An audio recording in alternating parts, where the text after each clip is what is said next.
কাঁদানে gas বা tear gas একটি রাসায়নিক অস্ত্র। স্বাস্থ্য খাতের বিভিন্ন আলোচনায় মৃত্যু ঝুঁকির কথা কম উল্লেখ হলেও এর ক্ষতিকর দিকের কথা উল্লেখ রয়েছে।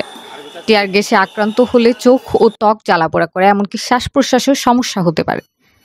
অনেক সময় টিয়ার গ্যাসের প্রভাবে চোখের মারাত্মক ক্ষতি হয়। তাই টিয়ার গ্যাসের প্রভাব থেকে সহজে মুক্তি পেতে আপনাকে সতর্কতার পাশাপাশি কিছু নিয়ম মেনে চলতে হবে। যেমন, রাস্তায় বের হলে চশমা এবং মাস্ক পরুন। এতে টিয়ার গ্যাসের প্রভাব থেকে অনেকটি সুরক্ষিত থাকবেন। টিয়ার গ্যাসে আক্রান্ত হলে প্রথমেই খেয়াল করুন বাতাস কোন দিকে প্রবাহিত হচ্ছে। বাতাস যেদিকে প্রবাহিত হচ্ছে আপনিও সেদিকে মুখ ঘুরিয়ে দাঁড়িয়ে পড়ুন। এতে আপনার চোখ বাতাসের পেছনের দিকে চলে যাবে, তাই সরাসরি টিয়ার গ্যাস আপনার চোখে পড়বে না। টিয়ার গ্যাস বাতাসের চাপে উপরের দিকে উঠতে পারে না, তাই দ্রুত উঁচু স্থানে আশ্রয় নিন। সম্ভব হলে ঠান্ডা পানি দিয়ে চোখ মুখ ধুয়ে ফেলুন। টিয়ার গ্যাস ধোয়া পানি যেন আপনার দেহে না গড়ায় সেদিকেও লক্ষ্য রাখুন। এজন্য মাথা নিচু করে ঝুঁকে চোখ মুখে পানি দিন। টিয়ার গ্যাসে আক্রান্ত হয়ে চোখ মুখে পানি দেওয়া গেলেও গোসল করা যাবে না, তাহলে টিয়ার গ্যাসের ক্ষতিকর রাসায়নিক সারা শরীরে ছড়িয়ে পড়তে পারে।